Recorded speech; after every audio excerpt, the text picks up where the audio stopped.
Good morning. একাদশ শ্রেণীর হিসাব বিজ্ঞান বিভাগের স্নেহের ছাত্ররা, তোমরা কেমন আছো?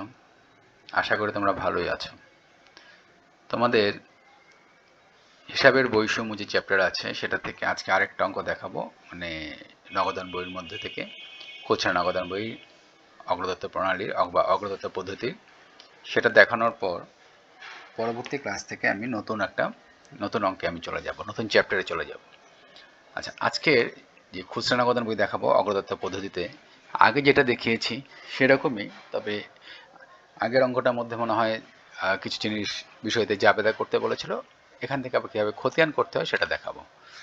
আচ্ছা, অঙ্কটা হচ্ছে, দেখো, রবি ট্রেডার্স অগ্রদত্ত পদ্ধতিতে খুচরা নগদান বই সংরক্ষণ করে। 2016 সালে এপ্রিল মাসে তার ব্যবসার সম্পাদিত লেনদেনগুলো নিম্নরূপ।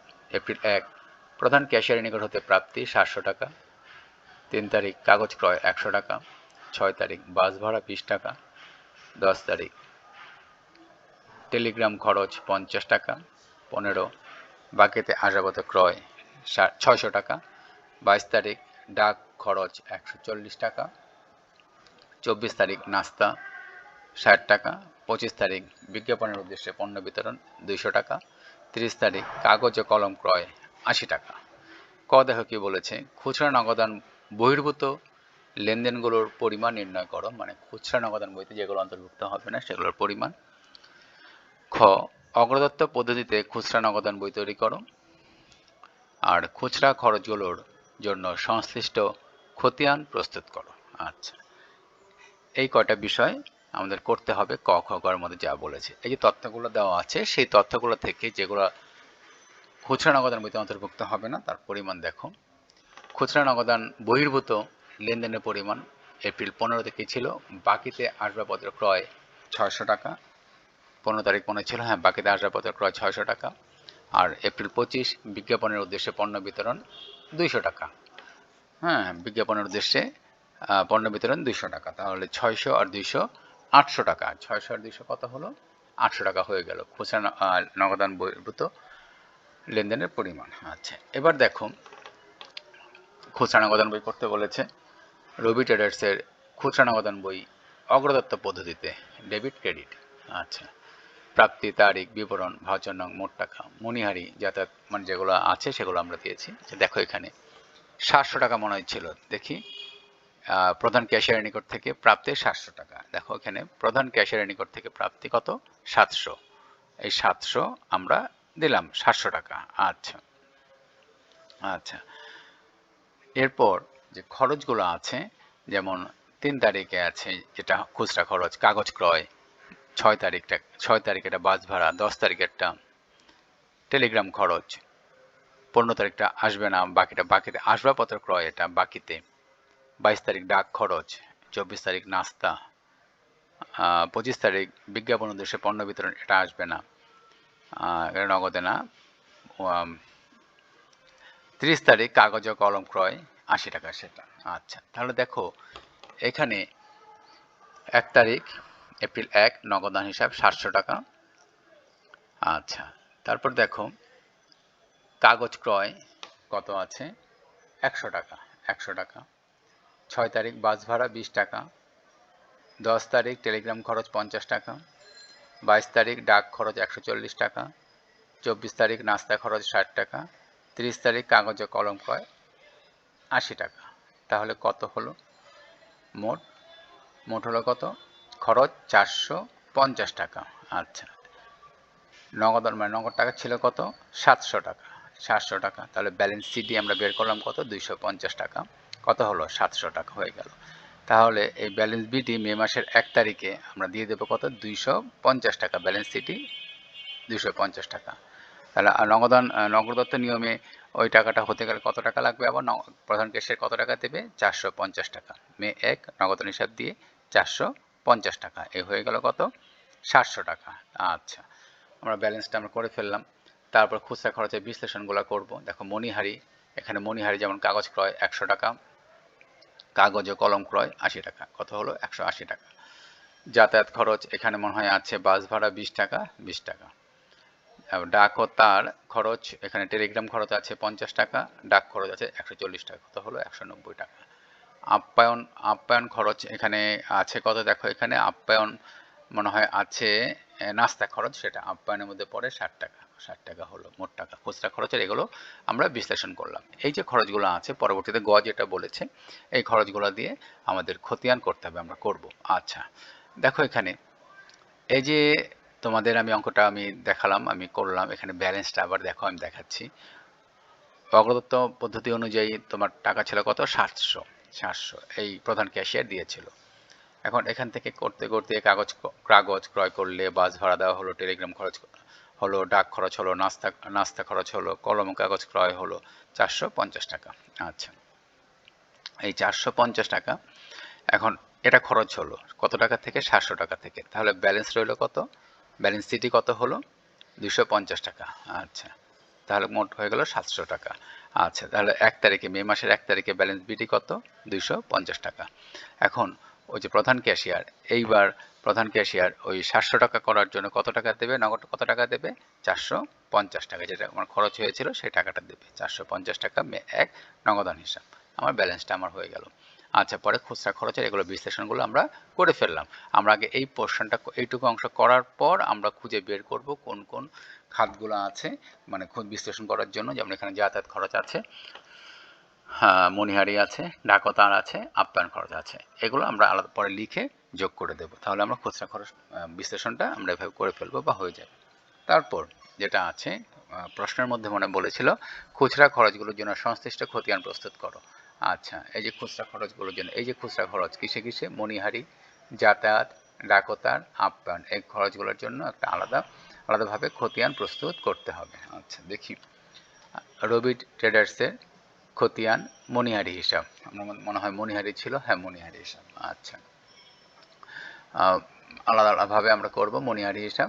দেখো এখানে কিভাবে করেছে, তারিখ, বিবরণ, যাবতীয় বিষয়, ডেবিট টাকা, ক্রেডিট টাকা, ডেবিট জেড, ক্রেডিট জেড, এটা হচ্ছে চলমান জেড ছক অনুযায়ী। তাহলে 3 তারিখ কি আছে দেখো, 3 তারিখ আছে কাগজ ক্রয়, মণিহারির মধ্যে 3 তারিখ আছে কাগজ ক্রয়। আচ্ছা তাহলে কী হবে, জাবেদা মনে মনে করো তো, আমরা করেছিলাম এর আগে কাগজ ক্রয় হিসাব ডেবিট, নগদান হিসাব ক্রেডিট, কিন্তু এখানে খুচরা খরচটা দিতে হবে। খুচরা নগদান যেহেতু করছি, তাহলে কাগজ ক্রয় হিসাব মানে মনিহারি হিসাব ডেবিট, মনিহারি হিসাব ডেবিট, খুচরা নগদান হিসাব ক্রেডিট। তাহলে আমরা মনিহারি আমরা কি করছি, আমরা মনিহারি হিসাব করছি। তাহলে আমরা এপ্রিল 3 তারিখে কী লিখবো, খুচরা নগদান হিসাব লিখে ডেবিট দিকে টাকাটা আমরা দিয়ে দেব। কারণ ডেবিট দিকে দেবো কেন, আমরা মনিহারিটা আমরা করছি, মনিহারিটা ডেবিট দিকে আছে, এবং খুচরা বিপরীত হিসাবে লিখবো খুচরা নগদান হিসাব দিকে 100 টাকা, এবং ডেবিট যেটা কত আছে 100 টাকা, হয়ে গেল 100 টাকা। 30 তারিখ মনে হয় আছে কাগজে কলম ক্রয়, তাহলে খুচরা নগদান 30 তারিখ খুচরা নগদান হিসাব দিয়ে 80 টাকা, এটা মনে 80 টাকাই আছে, হ্যাঁ 80 টাকায় আছে, তাহলে 80 টাকা দিলাম। তাহলে এই 100 টাকাটি চলমান জেড ছকে 100 টাকা আর 80 টাকা কত হলো, 180 টাকা, আর 100 টাকা আর 80 টাকা কত হলো, 80 টাকা আমার হয়ে গেল মনিহারি হিসাবে, এটা আমার হয়ে গেল। আচ্ছা তারপর দেখো যাতায়াত খরচে আমাদের মনে হয় 6 তারিখে আছে, যাতায়াত খরচের মধ্যে 6 তারিখে বাস ভাড়া মনে হয় আছে, তাহলে যাতায়াত খরচের মধ্যে আমরা দিয়ে দেবো ওই তার যাতায়াত খরচে লিখে এপ্রিল 6 তারিখ খুচরা নগদান হিসাব ডেবিট দিকে 20 টাকা, এবং ডেবিট জেডেও কিন্তু কি হলো 20 টাকা আমরা দিয়ে দিলাম, হ্যাঁ ডেবিট টাকা এবং ডেবিট জেডেও 20 টাকা হয়ে গেল, খুচরা নগদান হিসাব দিয়ে দিলাম।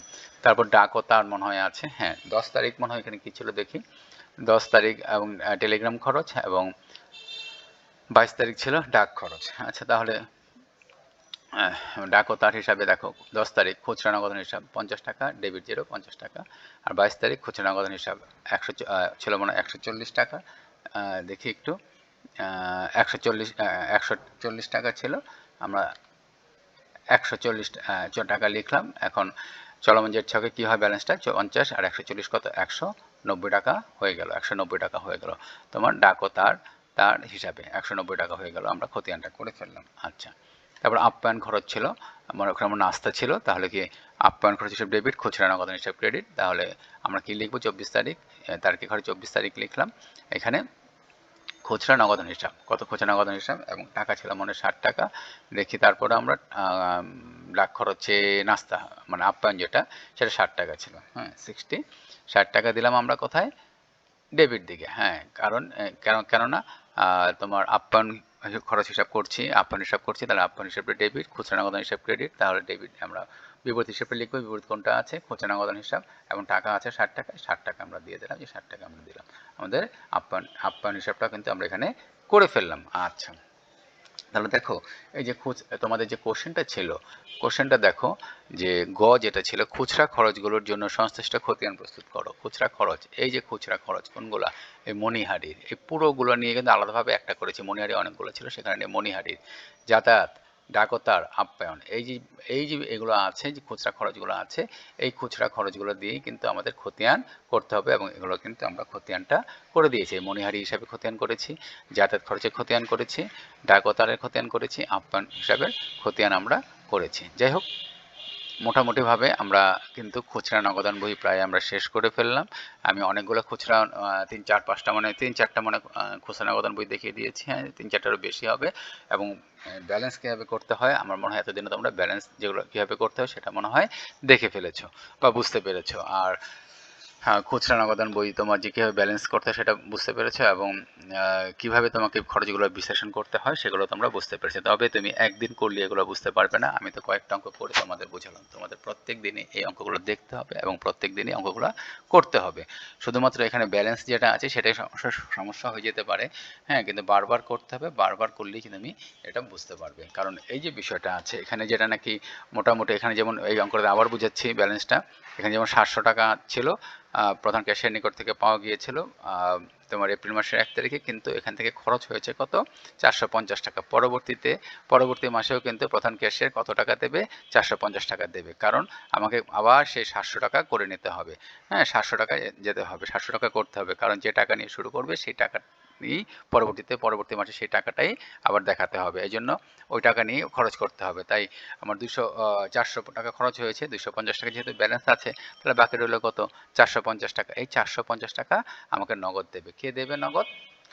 খুচরা খুচরা পেটি ক্যাশিয়ারকে প্রধান যে ক্যাশিয়ার আছে সেটা দেবে। এবং তাহলে কিন্তু হয়ে গেল, দেখো 250 আর 450 কত হয়, 700 টাকা। তাহলে তোমাদের কিন্তু এই যে বিষয়গুলো খেয়াল রাখতে হবে, কোনটা ব্যালেন্স আর কোনটা নগদান হিসাব, মানে যে টাকাটা আমার খরচ হলো পরবর্তী মাসে সেই পরিমাণ টাকাটাই আবার কে দেবে, প্রধান ক্যাশিয়ার দেবে, এবং ব্যালেন্স যেটা রইলো তার সাথে যোগ করলে দেখো কত হয়, 700 টাকা। তুমি কিন্তু এখানে যোগ করলে 700 টাকা হচ্ছে, কিন্তু এখানে কিন্তু যোগ করে আর দেখাবে না, 250 আর 450 কত হলো, 700 টাকা। আচ্ছা, তাহলে দেখো এই অঙ্কটা আমরা করে ফেললাম। খুচরা নগদান বই কতগুলো দেখালাম, এবং পরেও কিন্তু খুচরা নগদান বইগুলো থেকে যে খতিয়ান হয় সেই খতিয়ানগুলোও কিন্তু আমরা করলাম। কিভাবে বলেছি যে খুচরা খরচের যে প্রশ্নটা ছিল, যে খুচরা খরচগুলোর জন্য সংশ্লিষ্ট খতিয়ান, মানে যেগুলো বিশ্লেষণ করে যে খরচগুলো হয়েছে সেগুলোর আমরা খতিয়ান আমরা করে দিয়েছি। আশা করি তোমরা এবার বুঝতে পেরেছো। তোমরা বারবার দেখলে তোমাদের এটার পরবর্তীতে কোনো তেমন সমস্যা হবে না। যাই হোক, তোমরা অঙ্কগুলো দেখতে থাকো, যাতে অন্ততপক্ষে পরবর্তীতে তোমাদের কোনো সমস্যা না হয়। কারণ এখন কিন্তু অনেক ফাস্ট যাব, নতুন একটা চ্যাপ্টার ধরবো, রেওয়ামিল। আমি যেহেতু রেওয়ামিলটা তোমাদের ধরবো, সেটা রেওয়ামিলটা তোমরা কিন্তু করে আসছো এর আগে ক্লাস 9-এ, সেহেতু খুব একটা কষ্ট হবে না। তারপরে একটু দেখে রাখবে রেওয়ামিলের চ্যাপ্টারটা কী কী বলেছে, কী কী আছে না আছে, রেওয়ামিলটা কী, এর সুবিধা অসুবিধা মোটামুটি দেখবে, সীমাবদ্ধতা।